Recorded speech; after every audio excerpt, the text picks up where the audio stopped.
Phil Graham here, creator of the Beneficiary Liquidity Plan. We are lucky today to have my friend John O'Hara on the video with us. John owns Great Lakes Partnership. Little background on John. John has spent over 20 years directly in the funeral business.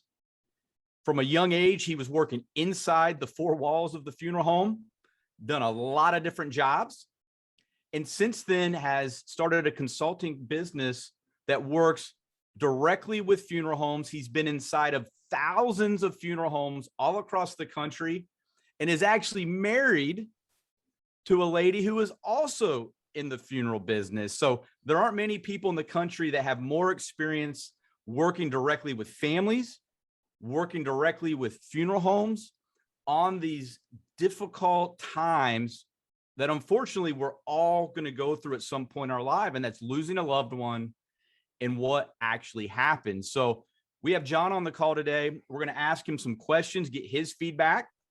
And John, do you want to expand anything on kind of your history or your experience before we get started? I just, first of all, super excited to be with you today and continue to spread this message that we both know, right, is like critical right now. And with how things have changed significantly in funeral service, there's never been a more important time to have a plan. And what you and I have talked about over the last 2 months, we believe on the floor level of this that this is really not that difficult. And with my experience with funeral homes across the country or eyeball to eyeball with families, it's more letting people know that these types of these plans are available, right? And getting the message out there, because most of them, when we sit down with families and we talk about connecting the heart to the mind and having funds available immediately in a time when is unique, where we lose somebody we love. There's no other scenario in life like that when we lose somebody we love dearly. So having a plan, having funds available, not having to have that stress as part of that process is really why you and I continue to try to spread this message. And I've seen it on the cathartic level with families of the look in their eyes. What are we going to do? Mom has money, but we don't have access to it. This is what we think her plans are, but we don't really know. And, all of these scenarios that we'll cover in these videos that we do together and why it's so important. Absolutely. And kind of starting with the basics, and this is something I talk about every day, is that for generations, families have figured it out. When a loved one dies, they figure it out. Now, here's what my definition of figuring it out means. It means there's stress, there's arguments, disagreements, And the sad part about that is this is one of the worst days of these people's lives. They just lost a loved one. And instead of celebrating that person's life, they're arguing amongst the siblings, or they're searching for money. They're negotiating terms with lenders or funeral homes. And what really broke my heart was the majority of the time, the person that passed away had money. In their mind, before they died, they thought the family would just be able to magically access this money. And it just doesn't work that way. So in your experience, not only with your own funeral homes, but with the thousands that you've been in, is that a consistent, I don't want to call it a problem, but is that a consistent function of someone passing away? Is this component of stress and arguments and as opposed to pure celebration? Yeah, 100%. And I always say sometimes silence is deafening, right? In these scenarios where there may not be the loud arguments in the arrangement room. And yes, those exist. And yes, I've been a part of those. But more often, you see where silence is in the looks on the face of, okay, whether it's the simplest of cremations or it's the most traditional of funerals, there is a cost associated with death always. And like you said, sometimes people just don't think that far ahead of when mom dies, she may have this really tightly packaged estate plan with the best estate planning attorney in town. And the facts of the matter are sometimes when that person dies, right, power of attorney ends, all these things change that people don't realize that they may have trouble at the arrangement room with the funeral home accessing funds. And we'll even take it a tier further that depending on your state, there's also people that fall in line of actually who is in charge legally in the arrangements, who are able to make decisions.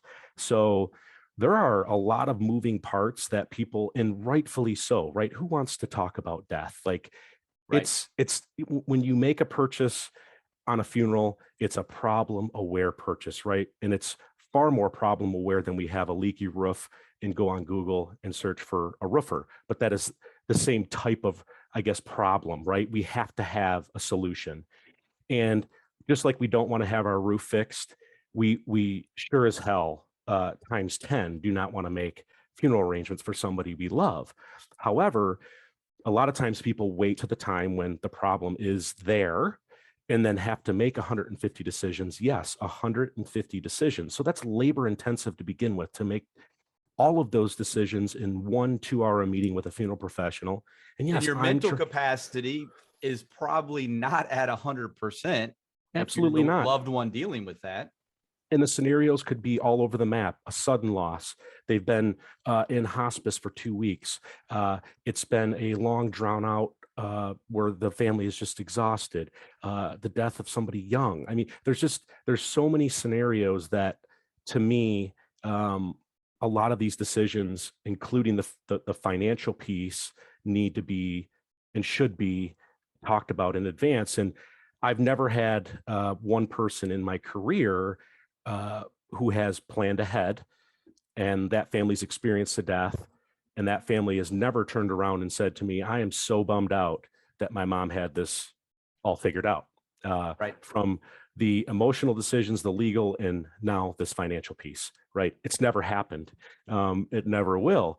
So a lot of times what we see in that scenario in the arrangement room is one of the siblings, if they're both parents are gone, are then, who may be that executor who does not have the ability to fulfill those financial requirements because the estate has not been starting to be administered. So then they are having to reimburse themselves, and that, or they're paying for the funeral upfront out of their pocket, and then finding themselves having to be reimbursed when the estate starts being Well, and a lot administered. of times, depending on how this estate is set up, it may not allocate for them to be reimbursed. And therefore, they're going to their siblings going, hey, Sally and Joe, I paid 20 grand. Can you both give me 10? And depending on the relationship, they might go, no. Yep. There's It's no true. obligation for them to get reimbursed if it's not done properly. Mm-hmm. And this is an easy one too, Phil, right? Like, we're all part of the 100% club, as I say. There's two guaranteed things in life: taxes and death. And we talk an awful lot about taxes, but we avoid this thing, which we know is there's always going to be a cost associated, always. And that's what my job, your job, as we continue to work together to educate families on what costs are, being prepared, because that does turn into, there's enough emotion, but if costs are not talked about ahead of time, it just compiles and compounds that emotional stress for the family, which is, like you said, back to the original point, totally unnecessary in many cases, right?